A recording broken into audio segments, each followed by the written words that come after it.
YTN 라디오 이동의 뉴스 정면 승부 3부 시작하겠습니다. 서울 강남의 초선 의원입니다. 탈북 외교관 출신의 국민의힘 태영호 의원 연결하겠습니다. 어제 막 내린 피포지 개막 영상에 평양 지도가 등장해 논란인데 한미 정상회담 후 김정은의 계산이 복잡해졌다는 분석도 하고 있죠. 직접 들어보겠습니다. 의원님 나와 계십니까? 예, 왜 이렇게 소리가 작죠? 잘 안 들리네요. 예. 크게 제가 여보세요? 말씀드릴까요? 잘 들립니까 이제? 예, 예. 예. 자, 우선 어제 막 내린 피포지 정상회의에서 서울이 예. 나와야 할 개방 영상에 평양이 나왔습니다. 예. 외교 참사를 벗어나서 국제 망신이라고 하셨습니다. 예. 예, 의견 주세요. 이번 다 보셨겠지만은 이번에 P4G 행사는 일반적인 이거 국제 행사 아니고 우선 우리가 정부가 주체입니다. 예. 그리고 전 세계적으로 정상급들이 참가했고 또 문재인 대통령이 직접 주관하는 이런 행사입니다. 그래서 일반적으로 통상 이런 행사라면 우리뿐만 아니라 다른 나라에서도 총력전을 벌이거든요. 우리가 이번에 문재인 대통령의 방미 과정에서 보았듯이 이런 대통령들의 우정과 관련된 것은 정말 구체적인 모든 사항을 다 깐깐히 챙기고 이거 정말 관심을 돌려서 단 한 건의 그런 이제 사고가 없도록 하는데 이번에 저는 이거 P4G를 준비하면서 또 청와대에서도 모든 미래 기술이 다 동원된 그런 행사라고 했는데 수많은 검수가 정을 거쳤을 거 아니에요. 예. 그리고 또 우리 청와대에서는 대통령이 직접 이렇게 주관하는 이런 국제 행사와 관련해서 사전에 모든 공정을 깐깐히 검수하는 업무 담당자들이 다 있습니다. 예. 그런데 이것을 결국은 이거 발견하지 못하고 행사까지 진행된 이후에 알았다. 이거는 단순한 기강회의를 넘어서 이건 기강회의의 극치를 보여주는 이건 정말 부끄러운 외교 참사다. 저는 이렇게 생각합니다. 예. 일단 정부 측에서는 아마 외부 업체에서 실수한 것 같다라고 합니다만은 뭐 지금 의원님 말씀처럼 그게 핑계가 될 수는 없겠죠. 당연하죠. 예. 아니 외부 업체에 맡겨두고 거기 대통령이 나가서 다른 나라 정상들 다 두는 행사를 청와대가 외부 업체에다 밀어넣고 한 번도 이거 검수 안 했다. 이건 만약 이게 사실이라면 한 번도 들여다보지 않았다. 저는 이 자체가 이건 정말 직무유기고 기강회의라고 생각합니다. 알겠습니다. 많은 분들도 의원님과 똑같이 생각하리라고 보고요. 네. 자, 한미 정상회담 후 북한의 첫 반응이 나왔는데 네. 미사일 지침 종료를 상당히 비난했습니다만 네. 이게 국제문제평론가 김명철의 글을 통해서 내놨어요. 그래서 이게 평론가 평론 현식을 띠면서 나왔기 때문에 북한이 수위 조절한 것 아니냐 이런 분석이 있던데 의원님 어떻게 보셨습니까? 저는 당연히 수위 조절인 건 이건 명백합니다. 예. 그런데 저는 수위 조절보다도 한 걸음 더 나가서 예. 이러한 입장을 발표한 것이 발표한 이 반응 주체가 예. 저는 평양, 북한이 아닐 수도 있다는 저는 해석을 내놓았습니다. 예. 왜 그런가 하면 이게 조선중앙통신에 발표한 논평원의 직함을 이번에 국제문제평론가 김명철 이렇게 북한이 조선중앙통신에 발표했는데 지금까지 우리가 보면 이따금 관영 매체를 통해서 김명철이라는 인물이 나오는데 일본의 도쿄에 있는 일본 조청명계 대북 전문가 김명철이라는 이런 인물도 있습니다. 예. 그리고 지난 시기에 이제 북한이 보면 다른 나라들의 북한의 불편한 이런 입장을 발표할 때 혹은 간접적으로 한번 다른 나라들의 입장을 한번 탐색해보자 이럴 때 대북 전문가 김명철을 내세우기도 했거든요. 그러면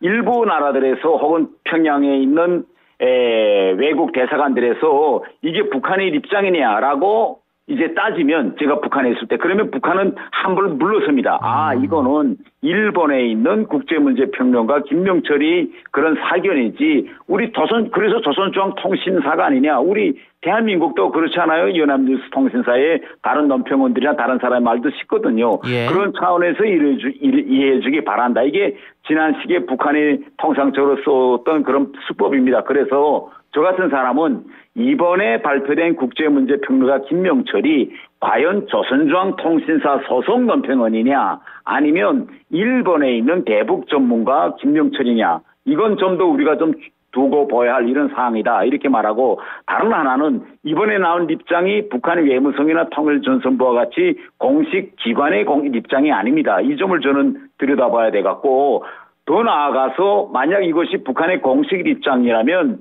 어제 조선중앙통신에 나왔으면 오늘 정도에는 북한 주민들이 보는 노동신문에 나왔어야 돼요. 근데 예. 노동신문에 일절 나오지 않았습니다. 외국에서 인터넷을 통해서 들여다볼 수 있는 조선중앙통신에만 실렸습니다. 그래서 북한의 최종 공식 입장이 뭐냐라는 것은 우리가 조금 더 인내심을 가지고 지켜봐야 될 사항이다. 저는 이렇게 말하고 싶습니다. 공식 입장이 아니어도 윗선의 허가는 받아야 되는 거 아닙니까?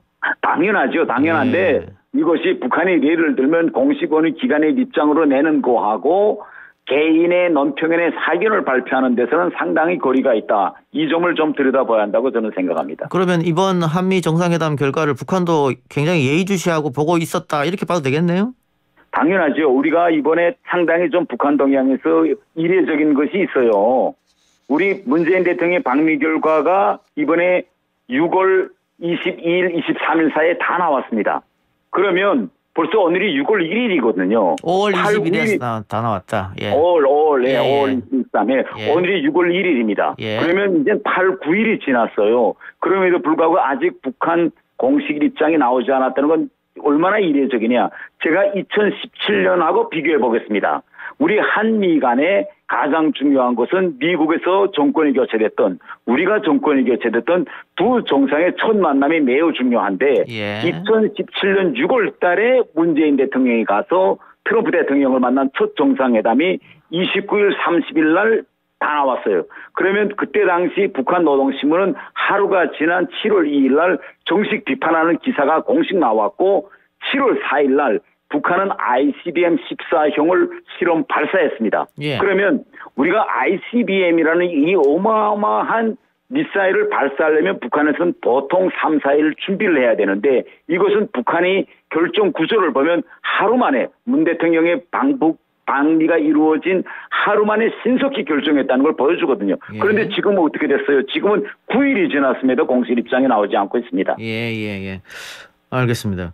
자, 그런데 박지원 국정원장이 한미 정상회담 이후에 또 미국에 날아갔고 네. 최근 정세현 전 통일부 장관이 라디오 인터뷰에서 이번 달에 판문점에서 남북 정상이 만날 가능성도 없지 않아 있다 이런 얘기 했는데 그런 문제는 어떻게 보십니까? 글쎄 저는 그 정세현 수석 부의장이 어떤 그런 정보나 그런 첩보 자료를 가지고 그렇게 말씀하시는 건 제가 잘 모르겠고 예. 제가 지금 주의해 보는 거는 그 우리가 2018년도 3월 달에 이제 판문점 선언이 있기 전에 북한에 이제 우리 대통령 특사가 갔거든요. 예. 그때는 청와대 이제 국가안보실장이었던 정우영 실장이 그때 갔습니다. 예. 그리고 국정원장, 서훈 국정원장은 그 멤버로 따라갔죠. 그런데 지금은 서훈 국정원장이 결국은 청와대 국가안보실장으로 가 있는데 지금은 국정원장이 일본에도 가고 미국에도 가요. 그래서 예. 저는 이 남북 정상회담을 이거 지금 컨트롤하는 그 키가 청와대 국가안보실로부터 국정원으로 옮기지 않았는지 이런 합리적인 의심과 추론을 해볼 수 있고 만약 국정원장이 이번에는 총 컨트롤 타워를 쥐고 있다면 남북 정상회담을 이루기 위한 그런 사업의 연장선에서 미국과 일본을 갔다 이렇게 저는 생각합니다. 예. 그럼 뭐 확실한 건 트럼프 정부 말보다는 어쨌든 남북 그 대화 분위기가 좀 조성되고 있다 뭐 이렇게 봐도 될까요? 이번에 그 방미 결과를 우리가 보면 우리 정부는 지금 두 가지 점을 강조하고 있습니다. 하나는 이번에 문재인 대통령이 바이든 대통령하고 판문점 선언과 싱가포르 합의의 연속성으로 이 문제를 다룬다는 걸 합의했다. 예. 이걸 정부가 강조하고 있고 예. 두 번째는 남북 관계와 미북 관계를 선순환적으로 발전시키는 기반이 마련됐다. 이 두 가지입니다. 그러면 이 두 가지의 핵심은 뭐냐? 결국은 우리가 남북 대화든 미북 대화든 가장 피크는 남북 정상회담입니다. 그래서 저는 이번에 우리 정부가 바이든 대통령이 우리 정부에게 남북 대화와 협력의 그런 관여의 지지를 표시했다라는 것은 저는 결국은 남북 정상회담을 해도 된다는 그런 동의로 저는 받아들입니다. 아하. 알겠습니다. 좀 기대를 해보고요.